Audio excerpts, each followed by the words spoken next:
रोहित ने एक वस्तु 4,400 रुपए में खरीदी, उसने इस पर 3,000 रुपए खर्च किए, ठीक है।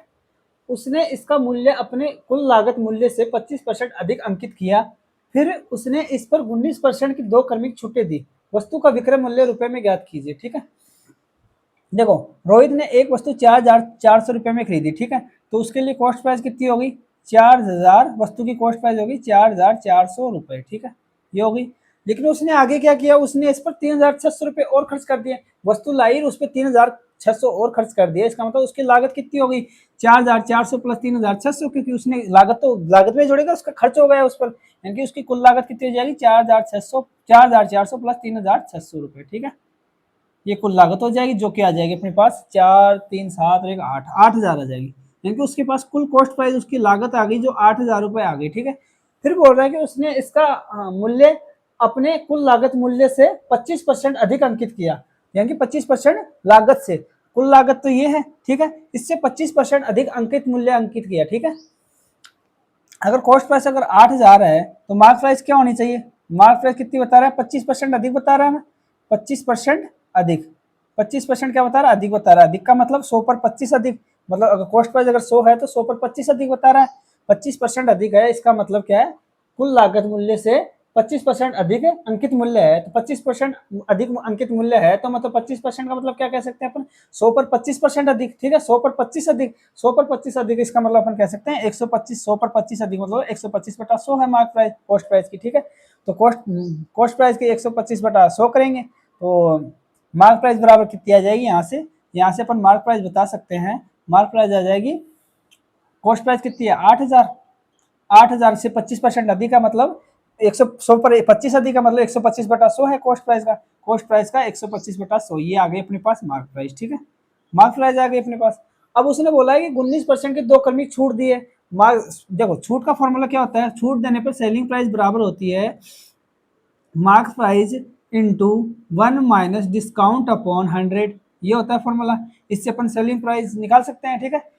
इसमें 19 रखेंगे तो 19 बटा 100, 100 में से एक गए तो माइनस 19 बटा 100, माइनस 19 बटा 100 यानी कि 81 बटे 100 हो जाएगी इसकी वैल्यू। इसकी वैल्यू कितनी हो जाएगी? अगर यहाँ पे 19 रखते हैं तो 81 बटे 100। 81 बटे 100 कितनी वैल्यू हुई है? सेलिंग प्राइस मार्क प्राइस की 81 बटे 100।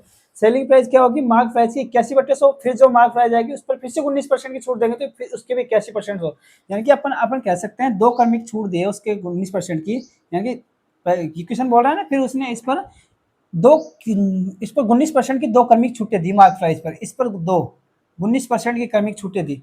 तो पहली 19% का डिस्काउंट, फिर दूसरा 19% का डिस्काउंट, दो डिस्काउंट दिया है। तो 19% का डिस्काउंट दिया है मतलब 100 पर 19 की छूट, मतलब 81 बटे 100 हुई है वस्तु, ठीक है। और इसमें भी 81 बटे 100 होगी वस्तु, ठीक है। यानी कि मार्क प्राइस पे छूट दिया तो सेलिंग प्राइस क्या आ जाएगी? अगर मार्क प्राइस पे 19% का डिस्काउंट, फिर से 19% का डिस्काउंट देंगे तो सेलिंग प्राइस होगी मार्क प्राइस यानी कि 8,000 इंटू 125 बटे 100, ठीक है। और इंटू ये कितनी है? 81 बटे 100। पहला डिस्काउंट देंगे तो वस्तु की सेलिंग प्राइस 81 बटे 100 होगी, फिर से 19% का डिस्काउंट देंगे तो 81 बटे 100 हो जाएगी, ठीक है। अब इसको सोल्व कर लेते हैं। अब इसको सोल्व करेंगे। 125 अंट है, 800 और 25 अंट 200, 800 और 200, 125 अंट मतलब 1000 होता है, ठीक है। इसको और इसको गुणा करेंगे, 125 अंटे 1000 होता है, ठीक है। तो इसको अपन लिख सकते हैं 125 अंटे 1000 हो गया, और ये तीन बिंदु और लगा दे, 1 2 3, ठीक है। गुणा में 81 बटे 100, और ये वाला 100 इधर रह जाएगा, ठीक है। गुणा 81 बटे 100, ठीक है। दो बिंदु से ये दो बिंदु कैंसिल, ये दो बिंदु से ये दो बिंदु कैंसिल, ये दो बिंदु से ये दो बिंदु कैंसिल, यानी कि इसका मान क्या आएगा? सेलिंग प्राइस कितनी आ जाएगी? और अपने को वस्तु का विक्रय मूल्य पूछा है। विक्रय मूल्य बराबर आ जाएगा 81 इंटू 81। 81 को 81 से गुणा करेंगे, यूनिट डिजिट देख लेते हैं सबकी इकाई का अंक क्या है? 0 1 4 3। गुणा करने की आवश्यकता नहीं, 1 गुणा 1 यानी कि 1 आएगा इकाई का अंक। इकाई का अंक अगर 1 आएगा तो इसका मतलब ऑप्शन नंबर 20 का आंसर हो जाएगा। बाकी मल्टीपल करना चाहो तो 81 इंटू 81 कर लेते हैं, ये आ जाएगा 81। 1 से गुणा होगा तो पूरा ये 8 1 8, 8 8 64, और 1 8 16 सिक्का तो 1 5 और 6 65 61 है, यानी कि इसकी वैल्यू कितनी आएगी? 65 61, ठीक है। वही ऑप्शन नंबर बी आ जाएगा इसका आंसर, ठीक है। समझ में आया नहीं? देखो, रोहित ने एक वस्तु पर 4,400 रुपए में खरीदी, उसने इस पर 3,600 खर्च किए, तो कुल लागत 4,400 प्लस 3,600 मतलब 8,000 हो गई। उसने इसका मूल्य अपने कुल लागत मूल्य से 25% अधिक अंकित किया, मतलब मार्क प्राइस क्या होनी चाहिए? 25% अधिक होनी चाहिए कॉस्ट प्राइस से। तो कॉस्ट प्राइस कितनी थी? 8,000। कॉस्ट प्राइस 8, 25% अधिक का मतलब क्या होता है, 100 पर 25 अधिक मतलब 125/100 हो जाएगी कॉस्ट प्राइस की। मार्क प्राइस अगर मार्क प्राइस कितनी होगी कॉस्ट प्राइस की 125/, तो कॉस्ट प्राइस 8000 थी, इसकी 125/100 कर लिए, मार्क प्राइस आ गई, ठीक है। और आगे बोल रहा है कि इसमें 19% के 2 डिस्काउंट दिए, मतलब 19% का डिस्काउंट दिया, 81/100 पर 19 का डिस्काउंट मतलब 81/100 हो जाएगी सेलिंग प्राइस। फिर से 19 का डिस्काउंट देंगे तो 81/100, यानी कि 2 बार 81/100 करना पड़ेगा मार्क प्राइस का, ठीक है। तो सेलिंग प्राइस अपन जानते भी है, mark price into 1 minus discount अपन 100 होता है। 2 बार करेंगे 19% का डिस्काउंट सेलिंग प्राइस पे।